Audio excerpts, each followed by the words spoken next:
súper a naranja, súper aromático y bueno, textura perfecta de bizcocho.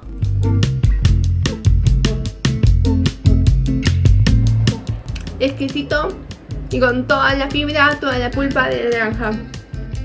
Espero que se animen a prepararlo y bueno, después me cuentan en los comentarios cómo les salió la torta. Muchas gracias y hasta la próxima.